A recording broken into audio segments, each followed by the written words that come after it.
Thank you everyone for coming to this session on tools for symmetric cryptanalysis. The title of the first talk is a generic algorithm for efficient key recovery in differential attacks and its associated tool, and it will be given by Rachel Haimbosia.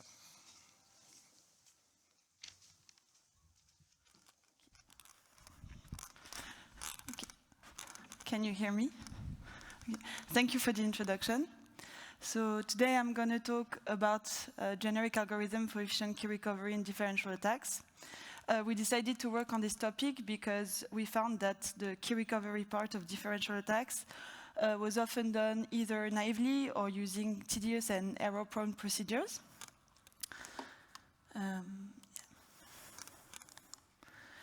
So differential cryptanalysis is a technique introduced by Biam and Shamir in 1990.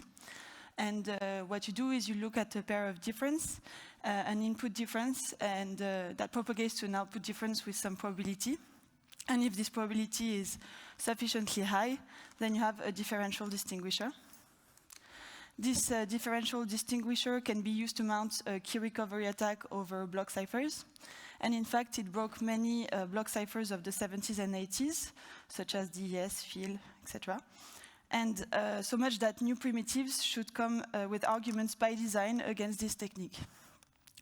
So today, most of the arguments used to argue resistance against differential cryptanalysis rely on showing that differential distinguishers of high probability do not exist after a certain number of rounds.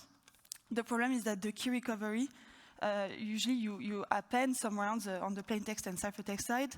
And so even if you bound the number of rounds on which a good differential exists, you also need to take into account by how much you can extend on either side during the key recovery. And so you need to understand how the key recovery works. So what is the key recovery problem? So typically what you do is, as I said, you're going to append some rounds on the ciphertext and plaintext side. So you propagate the input difference to an input set DIN, usually using truncated differences. And same thing on the ciphertext side. And you propagate with probability 1. And then you want to construct enough pairs such that at least one verifies the differential with good probability. And to do that, you can use structures of size 2 to the dimension of DIN. But I won't go into more details. In the second step, you're going to discard pairs that are not in the out, because since you propagated with probability 1, a pair that verifies the output of the distinguisher is necessarily in the out. And after this, you get some pairs for the attack. And finally, what you do is the core key recovery, which I'm going to define in a second. And that is really what we are interested in our work. So the goal of the core key recovery is to determine the pairs for which there exists an associated key that leads to the differential, so the differential input difference and output difference. And what you obtain at the end of this core key recovery is a list of candidates, where candidates are triplets of this form. Oops, sorry. Yeah, so there are pairs of, So then what we want to do is evaluate the complexity of this procedure. And we have a natural upper bound, which is basically the complexity of exhaustive search.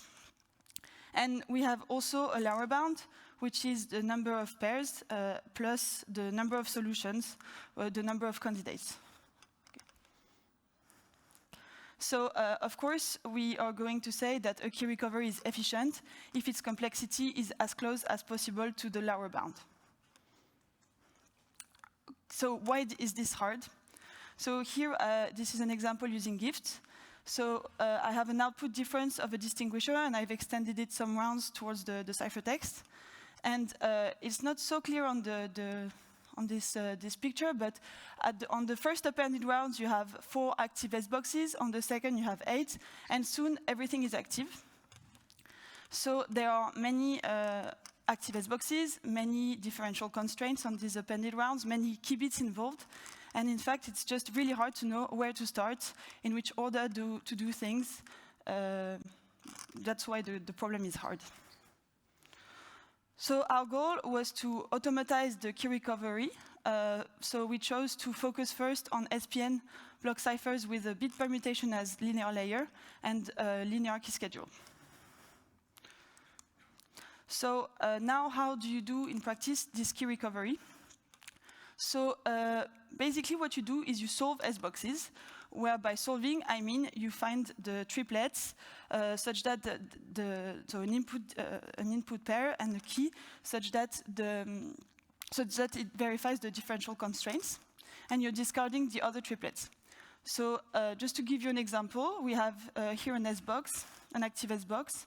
So in blue, it means that there's no constraint on the difference. So typically we would use the notation star.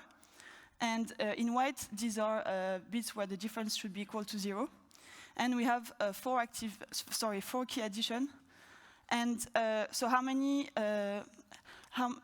values can this take at the input of the S box? So we have 2 to the 12 possibilities, and we have 2 inactive bits at the output. So in our case, this active S box has 2 to the 10 solutions.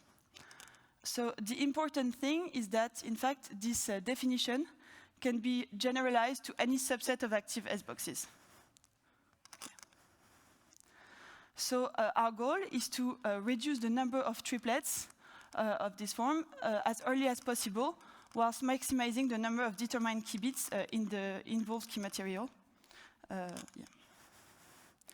And so how do we do this? How do we find this algorithm for efficient key recovery? So the core of our work is to model the key recovery as a graph. So this is a toy cipher where I've represented, so as before, the white means inactive and blue means a star. And I've represented in a graph all the active S boxes. And then the directed edges represent the dependency relation. So for example, the input of S20 depends on the output of S12, so there is an edge between S12 and S20. And then a key recovery procedure is a partition of the nodes and an associated order. So in this example, I'm going to start by solving this subgraph, then this one, and then the yellow one, the blue one, and the orange one. But note that here, so so you might have two subgraphs that have the same order, in which case you solve them in parallel. And so how do we find this an efficient key recovery? So we consider strategies. And what is a strategy? It's a procedure that allows to enumerate all the possible values that the S boxes of a given subgraph X can take under the differential constraints imposed by the distinguisher. And to understand this definition, I've represented twice the same subgraph. So this would be X, just represented twice. And I'm going to show you 2 different strategies on this graph. So the first one would be to first solve this blue S box, then this one, and then this one. And a second strategy would be to first consider the green subgraph here, and then the red S box here. So these 2 strategies have the same number of solutions because they are over the same subgraph, and the number of solutions of a strategy depends only on the subgraph you consider. However, they might have a different online time complexity. And you can also consider other parameters for your strategy. So for example, in this left strategy here, since you need to solve this subgraph once, these 2 S boxes at the same time effectively, you might have to store all the solutions, which is going to affect your memory and offline time. So our objective is to build an efficient strategy for the whole graph. And so how do we find an efficient strategy? We use an algorithm that is based on basic strategies, which are strategies for a single S box. So in our algorithm, we need to compare strategies. So it doesn't make sense to compare just strategies for subgraphs that are completely disjoint, for example. So we compare strategies, for example, in two cases. So first of all, when two strategies are for the same subgraph, and in which case it's quite straightforward. You choose the best one to be the one with the best time complexity. And if they have the same time complexity, you say the best one is the one with the best memory complexity. And then you can also compare two strategies when, so for subgraph y and x, when the subgraph y is included in x. And then if the number of solutions and time complexity of the strategy for x are not higher than those for the strategy for y, then of course you can replace the strategy for y by the strategy for x. We also merge strategies in our algorithm. So when you merge two strategies, you're going to obtain, so you're going to have a strategy over a new graph, which is over the union of the two subgraphs. And as I said, the number of solutions doesn't depend on the strategy itself, but only on the subgraph over which it is. So the number of solutions is quite straightforward. And then to compute the time and memory complexity. So for the time complexity, we approximated as the maximum between the time complexity of your two strategies and the number of solutions. And for the memory complexity, we take the maximum between the two memory complexities and the minimum between the two solutions, because typically you're going to store the solutions to the complexity with the smallest number of solutions to reduce your memory complexity. Okay. And finally, so to now build this strategy for the whole graph, we use a dynamic programming approach. So why? Because the online time complexity of a merge only depends on the time complexities of the two strategies you merge together. And thus, an optimal strategy for a graph that is the union of two subgraphs can always be obtained by merging two optimal strategies for the respective subgraphs. And so we decide to use a bottom-up approach, where we first merge the strategies with the smallest time complexity, discards the one that, so when one is better than the other, we discard the worst one, to reach a graph strategy with a minimal time complexity. And the idea is to ensure that for any subgraph, we only keep one optimal strategy to enumerate it.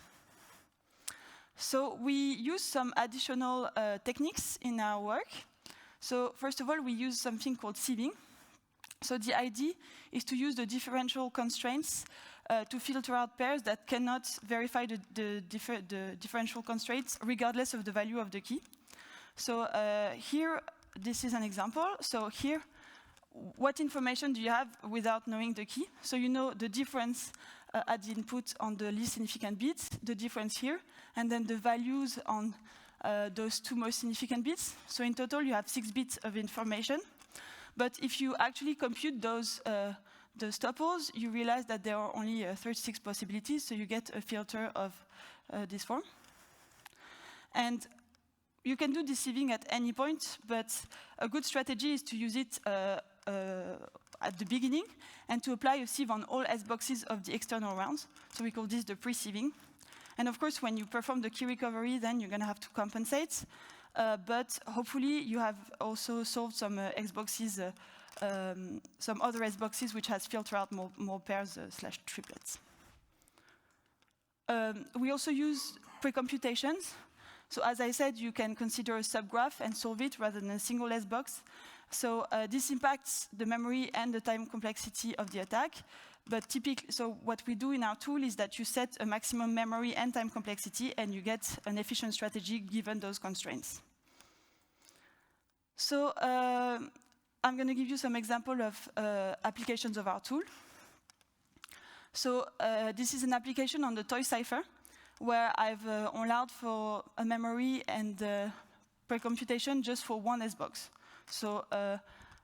So as you can see, each S box pretty much is considered one by one, except here, but it's probably because the time complexity, the memory and online time complexity are sufficiently low. Offline, sorry. And here is another example also on the toy cipher, but we have allowed for more memory and more pre-computation time. And as you can see, this time you consider subgraphs as a whole. So we also applied our tool to other ciphers, real-life ciphers. So what we did is we started from existing distinguishers that were found, that were already already existing. So we extended by 1 round the best previous attack on rectangle, and we extended by 2 rounds the best previous differential attack on present 80. And we also found the best key recovery strategies on gift and speedy without additional techniques. So some extensions and improvements we would like to study in the future. So first, handle ciphers with more complex linear layers. Also handle ciphers with non-linear key schedules. And hopefully incorporate tree-based key recovery techniques by exploiting the structure of the involved S-boxes. And of course, because the best distinguisher does not always lead to the best key recovery, our ultimate goal would be to build a tool that does both the distinguisher search and the key recovery search in a combined way. So other open problems. So in our tool, we find an efficient key recovery, but we do not know how to prove or whether it's the optimal key recovery strategy. So we only know it's optimal when we reach the upper bound I've shown you at the beginning. And also it would be good to apply a similar approach to other attacks. So thank you for your attention.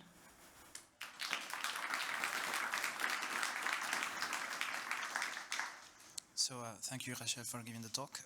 If anyone has any questions, please walk up to the mic or put them up in the chat. Okay, there are no questions. So I do have one. When you described this example with a toy cipher,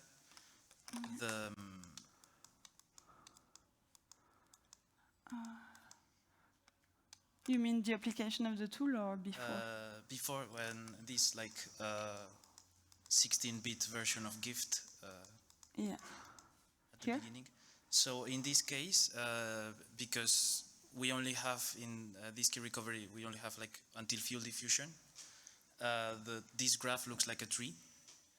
But in the more general case, for example, the example that I showed at the beginning to say that this is very complicated, it should not be a tree because there are S-boxes which are activated by several S-boxes in the next layer.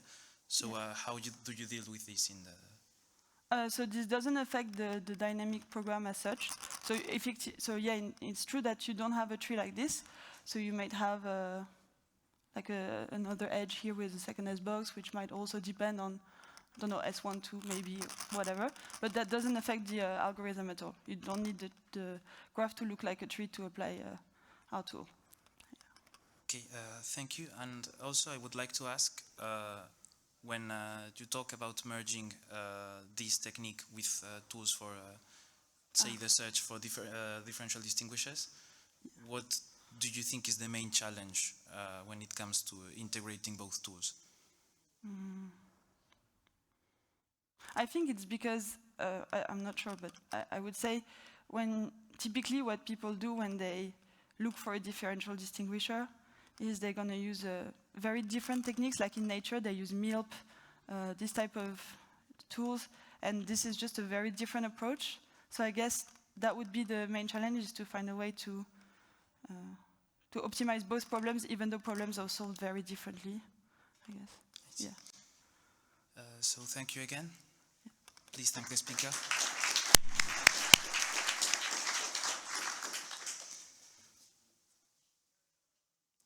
So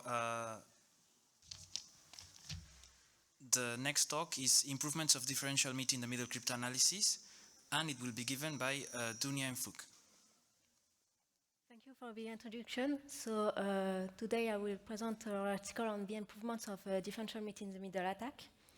So this talk will be divided in 3 parts. First, I will give an overview of the differential meet-in-the-middle cryptanalysis. Then I will present our improvements of this new type of cryptanalysis. And finally, I will give one of our examples on the block cipher craft. So differential meet-in-the-middle cryptanalysis has been introduced at Crypto 23 by Bora et al.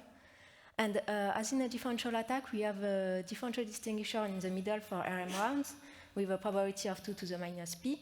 And we extend this distinguisher with R in and R out rounds. And unlike a differential attack, we will have a more of a meet-in-the-middle approach to compute P prime and C prime that will follow the distinguisher. So what we do is that we do the computation in parallel. So for P and C, so if we start from P, we get some key information K in. And from P and the key information K in, we compute P prime such that P and P prime has a difference delta in after R in rounds. So in other words, what we do is that we compute A in of P for the relevant bits. Then we add the difference delta in, and finally we do the opposite operation to get P prime. And so we do exactly the same in parallel for C and C prime. So for a fixed pair P and C, we have 2 to the power K in possibilities for P prime and 2 to the power the size of K out for C prime. And we keep only the candidates such that P prime and C prime are correct plain text ciphertext pair. So in the original paper, they also gave 2 extensions of the attack. The first one aimed at reducing the data complexity, so which is useful in the case that we need the whole code book, which is often the case with the differential meet-in-the-middle attack. So the idea is to impose explicit conditions on the plain text P and P prime. So it's quite straightforward for P, but for P prime we have to discard the candidates that don't follow the condition. So we see that the probability of the overall attack decreased from a factor 2 to the x. But fortunately, for the time complexity, nothing changed because we will have less candidates for the upper and lower part of the attack. So here we have the time complexity in general case. And here we see that the factor 2 to the x are compensated. But since the probability decrease and we can use less data, we have a bound to verify to find a pair that follows the distinguisher. And this bound gives us the optimal numbers of bits we can fix. So finally we have the data complexity of 2 to the n minus x. The second extension is the parallel partition, and it aims as added one round at the beginning at the end of the attack. So in the best case scenario, we can add one for free, as they have done in their attack on Skinny 128 in their paper. And the authors also applied this technique only on cipher with partial round key addition. So here, if we name X and C the states before and after the round key addition, and if we suppose that the round key addition is applied on m bits of the cipher, we can construct a structure for 2 to the VM possibilities for X and 2 to the VM possibilities for C if we fix all the bits that are concerned with the round key addition. And from those structures, we can from the X apply the lower part of the differential meet-in-the-middle attack. And for C, for the C's, we can apply the upper part of the differential meet-in-the-middle attack. And we can see the pair such that X XOR X prime must be equal to C XOR C prime. Okay, so our new results. So we found 4 main improvements of the differential meet-in-the-middle attack. So the first one is we use a truncated differential instead of classical differential. Then we have 2 improvements to reduce the size of the information we guess on the key. And finally, we improve the parallel partitioning techniques of the original paper. And with those improvements, we found 3 applications and especially an application of craft that I will explain on the last part of the talk. And I will use craft as an example to explain two of our improvements. So first, the tranquility differential meet in the middle attack is quite the same as the original differential meet in the middle attack. But now, instead of using fixed differences, we use set of differences. So when we compute P prime or C prime, we will have more candidates, since we want now that P and P prime have differences in the set of differences. So, but the rest of the procedure is quite similar as the original one. So now I'll give a brief description of craft to be able to use it as to illustrate some of our improvements. So craft is a block cipher operating on 64-bit blocks divided in 16 nibbles, and with 128-bit key, K0 and K1. And K0 and K1 will alternate as a one key in the one function. We have this following one function, so with a mixed colon operation.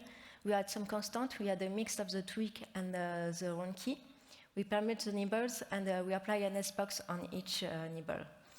So it's important to note also that the last round is only composed of the beginning of the one function, so only the mixed colon, add constant, and add tweak operations. Okay, so now the state test technique. It's a technique already used in the context of meet in the middle and possible differential attacks. And here we see that we have two rounds of craft.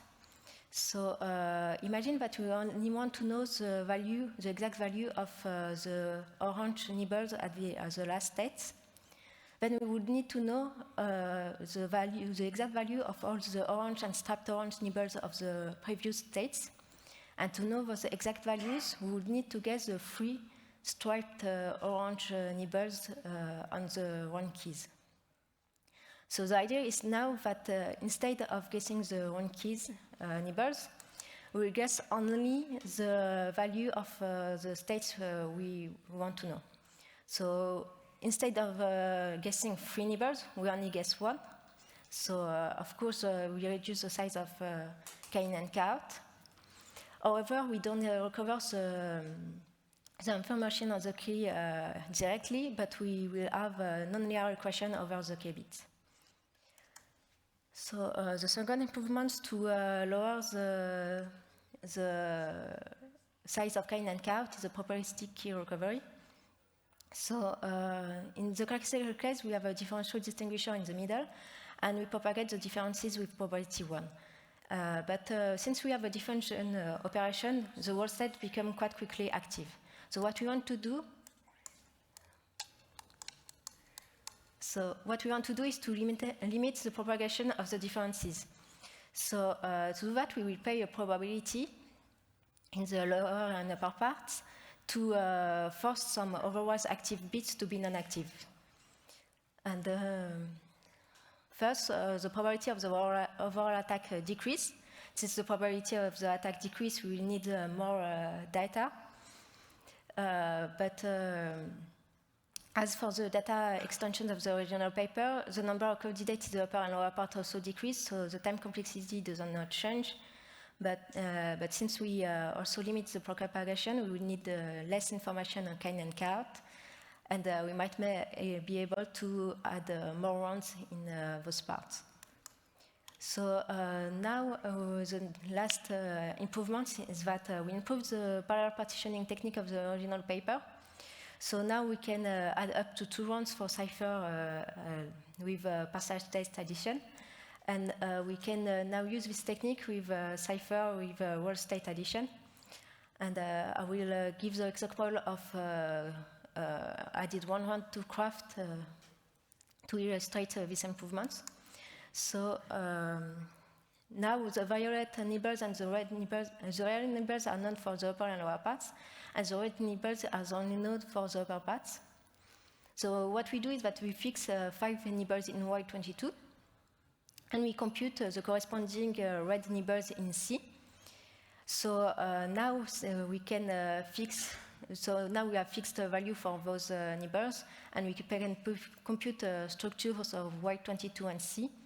And from Y22, we will apply the lower part of the differential meeting the middle attack, and which will give us Y22 prime. And for the C, we can decrypt C to apply the upper part of the differential meeting the middle attack. And first, we can then again sieve the candidates with the linear relationship between the two. So now our results. So we found 3 applications. The first one we found an application on Skinny 64, which reached the same number of rounds as the best known attacks, but with worse data and memory complexities. We found an attack on Skinny 128. We reached the same number of zones as before, but with now a best time complexity and data and memory complexities. And finally, we found an attack on craft, on 23 rounds of craft, so 2 more rounds than before. And so I will explain now our attack on craft. So I gave a brief description on craft, and we use this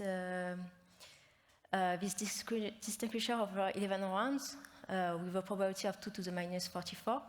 Pinning a pair out as the probability we pay in the probabilistic key recovery technique. So we force 4 neighbors to be inactive in the upper part and 3 in the lower part. S in and S out are the bits we guess with the tested technique. So 4 neighbors in the upper part and 3 in the lower part. And then we have the size of the set of differences of K in and K out. So I will present the upper part of the key recovery and not the lower part, since it's done in a similar way. So the first thing to note is that we use truncated differential. So we don't need to guess K5, since we only want to know that there is differences in the active neighbors before the distinguisher. The red neighbors are the backward propagation of the differences. We need to know the exact value of green and orange neighbors, but for the green neighbors, they only depend on already active bits, but the orange one depends on non-active bits. And in round 2, 3, 4, and 5, we pay a probability to force the striped purple neighbors to be inactive. And so since the orange neighbor depends on non-active bits, we use a statistic technique to guess them. And we see in striped gray, the striped gray neighbors is the neighbors we would have needed to know the exact value of. We did use the state test technique. So we see we would have needed almost the whole master key. And of course, we use the extension of the parallel partitioning to add 1 round at the end of our attacks. And we can also see that for a fixed candidate, we recover the whole one key, subkey K22. So now we have recovered the 2 to the power 108 candidate for 112 bit of information of the key, and counting the 7 nonlinear equation with the given by the state test technique. So the first thing to recover the rest of the key for given candidates is to notice that we can rewrite some of the equation given on 1, 4, and 18 to be able only depending on variables that depend on already known information. So then what we do is that during the procedure, we store 2 to the S solutions in a table. We sort this table according to the variables, which will create groups of solutions with the exact same solutions for equation 4 and 18. And for each of those candidates in each group, we get the 2 to 16 solutions for equation 3 and 19. And for each of the solutions, there's only one match with the solution of equation 4 and 18, so we have recovered the whole key. So we have the time complexity to recover the candidates, then to solve the nonlinear equations. And we have a memory complexity of 2 to the S to store the solutions And we use the data extensions of the previous paper to have a data complexity of 2 to the 60. So to conclude, we have found new techniques to improve the differential meet in the middle attacks, which allowed us to find some best known attacks on some cipher. And we have some possible future works. But the first one would be to understand the limits of the state test technique, since we saw that in our attack it was quite useful. And since we already automatized the state test technique and probabilistic key recovery technique in a tool, we can now wonder if we can automatize the parallel partitioning technique. Thank you for your attention.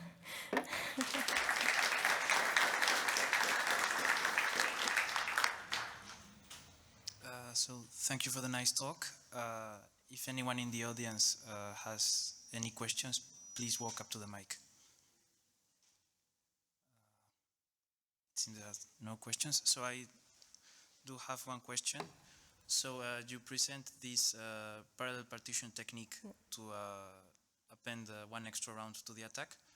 And it's not clear to me if it's very specific to the differential meet in the middle attack, or if it might be applicable to other families of attacks. The parallel partitioning technique looks a lot like what we do with meet in the middle attacks, so like bike-like techniques and others with the meet in the middle attacks. So we can wonder if we can use it for other cryptanalysis. I'm not sure. But here, I think what works is that because we use that differential meet in the middle cryptanalysis is a combination of differential attack and meet in the middle attacks. So what works with either of the type of cryptanalysis might work well with this new type of cryptanalysis. Okay, thank you. Thank you.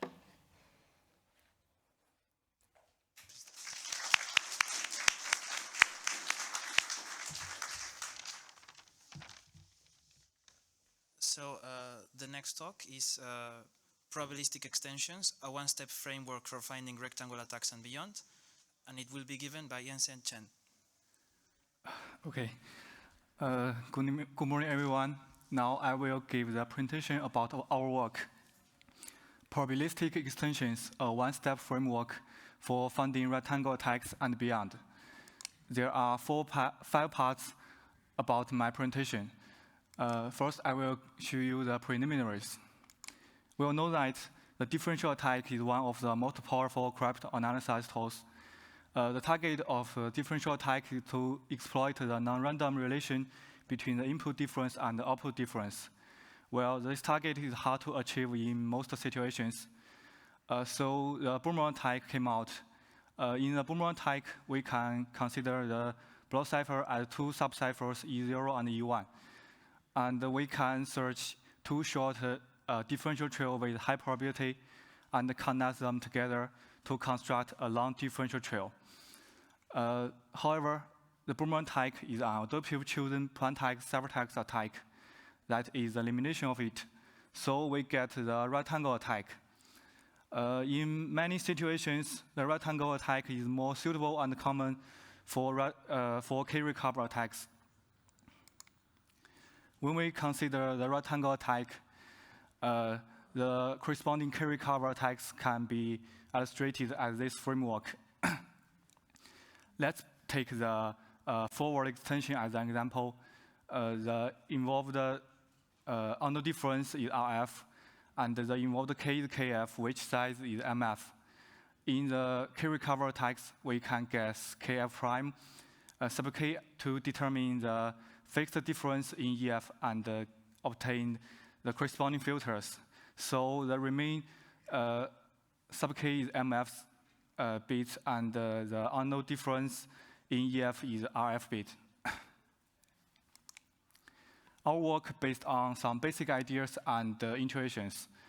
If we consider the classical rectangle attack having 2 parts, the inner part and the outer part. In the inner part, we can search for a distinguisher with a high probability, then we can make a probability 1 extension and get the carry cover attack. Please note that the inner part and the outer part are treated separately in the classical rectangle attack. In recent years, the rectangle attack has been improved and generalized. By incorporating the unified carry cover algorithm into the classical rectangle attack, we can treat the inner part and the outer part as a whole and take the minimal time complexity as the search target to find the optimal attack parameters. Now I can show you the basic idea of probabilistic extensions. Let's pay attention to this framework I had introduced before. In carry cover attack, the differential propagation is indispensable. So the first question coming to our mind, can the differential propagate in outer part with probability less than 1? And what are the benefits and the obstacles? To answer this question, I will show you some examples. The first example is a classical differential attack on the AES-like toy cipher in the related key model. The distribution of the difference can be illustrated as this figure. In this attack, we will guess no involved key and pre-compute some hash tables to extract the key information. Finally, the complexities of the first attack are as follows. Now, if we allow probabilistic extension happen in the extended part, we can get the second attack. In this attack, the probability extension happen in the mixed column operation in round R plus 1. So PF here is equal to 2 to the power of negative 16. And the yellow cells here denote the difference from the first attack. And we can obviously find that the distribution of the difference is sparser than the first attack. The same as the first attack, we will guess no involved key and pre-compute some hash tables to extract the key information, and we get the complexities as follows. By comparing these two examples, we can answer the first question now. If we propagate the differential in the outer part with probability less than 1, we can get many benefits. The first one is decreasing the time complexity. By incorporating the idea of probabilistic extension, we can decrease the time complexity of the first attack by a factor of 2 to the time of negative 24. And there are no predefined boundaries between the distinguisher and the extended part. So we can select the attack parameters more flexible. And since the distribution of the difference is more sparser, so we can get more filters in the extended part and use them earlier. However, the data complexity of the second attack is increased. But this increasing is not necessarily, and the following applications can be the evidence of it. After dealing with the first question, we get the second question: how do we consider the inner part and the outer part together and search for the optimal attack? To answer this question, I must give these items. First, we must consider the holistic probability of the attack, and we must determine where the boundaries be and where the key recovery starts. Finally, we can combine with the unified key recovery algorithm to find the best attack. Now, I will show you the new framework for rectangle attack. First, the data complexity is affected by the probability of the distinguisher and the probability of the extended part. And we set some labels to denote the state with these labels, we can denote the boundaries and calculate the probability in the extended part. Please pay attention to the first case and the second case. If we are S-box, the difference have not been transformed to truncated difference, then we must record the minimal probability of the time of the S-box, of the transformation of the S-box into the extended part. And the similar logical goes for the linear layer, so I won't go into detail. And we also mod the guess and determine logical in our framework. Finally, we write some constraints for the date and the memory complexities and minimize the time complexity to find the best attack. In addition, we also proposed the split and bunch technique. Please pay attention to the fourth hash table. We can explain this hash table in this way. We guess 7-byte equivalent k to determine 2-byte state, and with the inverse of mixed column S-box and shift row, we can determine 7-byte fixed difference. From the third hash table to the fourth hash table, the time complexity is increasing by a factor of 2 to the power of negative, like this. So the third question comes into our mind. Can the filters be obtained with least consumption? In other words, does the 7-byte k have to be traversed? To answer this question, we give the third example. In this example, we traverse 2-byte state instead of 7-byte equivalent k. And we can get some observations. The number of suggestions for the correct k is the same. However, for a round pair, the number of suggestions for the incorrect k is equal to expanding the number of pairs by a factor of 2 to the power of 16. So if we can ensure the correct k is not overlooked, the split and bunch technique can bring many advantages to our attack. Using the split and bunch technique, we update the second attack and get the third attack. And the complexities of the third attack are as follows.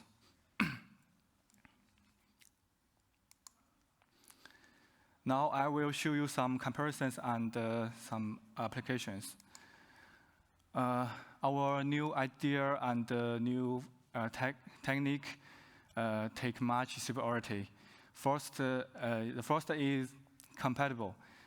Our framework includes the unified key recovery algorithm, so we can incorporate the idea of this algorithm into our idea. Next, our framework is more flexible than the previous frameworks. There are no predefined boundaries between the inner part and the outer part, so we can get the more flexible selection of the attack parameters. By allowing probabilistic extension and set the overall time complexity as an objective function, we can improve many previous rectangle attacks. There are some applications by using our framework. Applying our framework to Deoxys BC384, we can get the first 15-round rectangle attack. Apply our framework to Skinny and Fox Skinny, we can also get many improvements. It's worth to notice that our idea can not only be combined with a rectangle attack, but also can be combined with a differential attack. So we get the new differential attack on craft. Finally, the summary about my presentation. In this work, we proposed the idea of probabilistic extension by allowing probabilistic differential propagation in the extended part. We can get the overall considerations for the distinguisher and the extended part. By incorporating the unified key-recovery algorithm, we can get more flexible selection for the attack parameters. And we also proposed a new framework for automatically finding the best attack parameters for rectangle attack and the differential attack. Besides, we proposed the split and bunch technique. Using this technique, we can comprise intricate connection between key and state and further reduce the time complexity of our attack. Based on the new idea and the new technique, we get a series of improved results. That's all about my presentation. Thank you.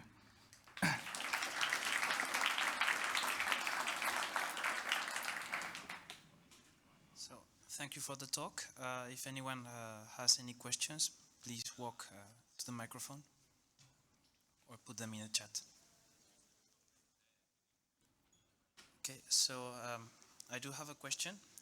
So it seems that quite recently there is a big tendency to add probabilistic component to the key recovery of an attack. So before we had, as you say, some probabilistic distinguisher and a probability one key recovery path. And now we are considering mixing both paths and even having tools which search for both paths at the same time. So my question is, to what extent do you think this process is going to continue? In the end, are we going to see key recovery and distinguisher as kind of unique thing from different perspectives, or do you think they will always be separate? We are thinking about this question, but we have not got the new results. Maybe we can incorporate the idea to the impossible differential attack. But for the linear attack, we think that it not work. Yeah. Okay. So thank you for the presentation. Thank you.